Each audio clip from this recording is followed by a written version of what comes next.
nebi moxamed calayhi salaatu wasalaam muslimiin badani ku dayashadiisii way ka tageen laba mid uun inay jaahiliinba ka yihiin diintaba inuu jaahil ka yihi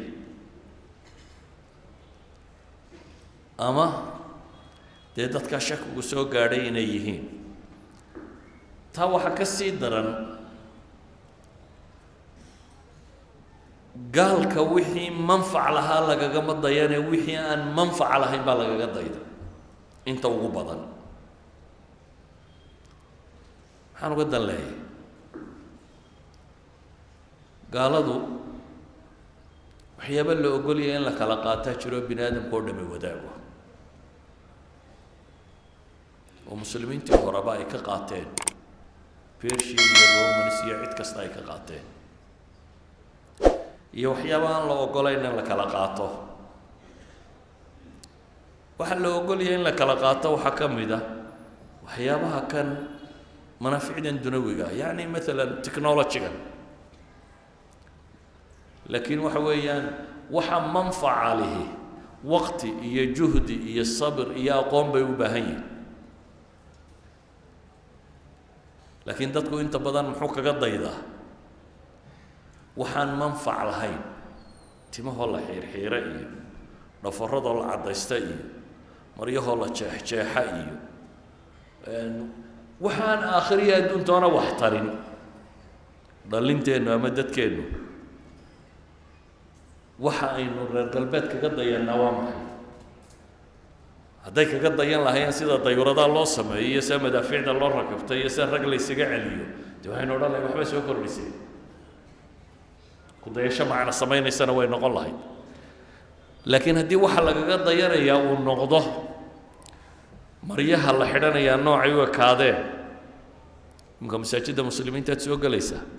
qofka kaa horeeyo qaawan baad arkaysaa sujuudsan waayo maraduu sito ayaa maro faranji loogu talagalayoo dabada hoosteeda ka xidhanta nin salaad tukanayo cawradiisii muuqataad arkaysaa salaadna wuu ku jiraa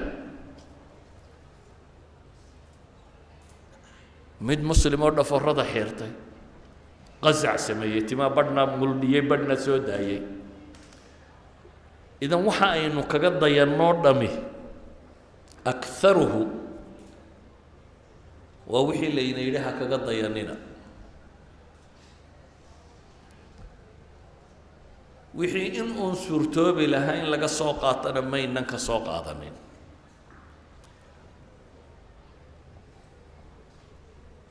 ilaahay subxaanaه wa tacaala qur-aanka wuxuu markaa inoogu tilmaamay laqad kaana lakum fii rasuuli اllaahi uswaة xasana maxaynu ugu dayan weynay waxaynu ugu dayan weynay cid gaara baa la yidhi baa nebi maxamed uswa xasana ugu sugantay waa ayo liman kaana yarju اllaha walyowma alaakhira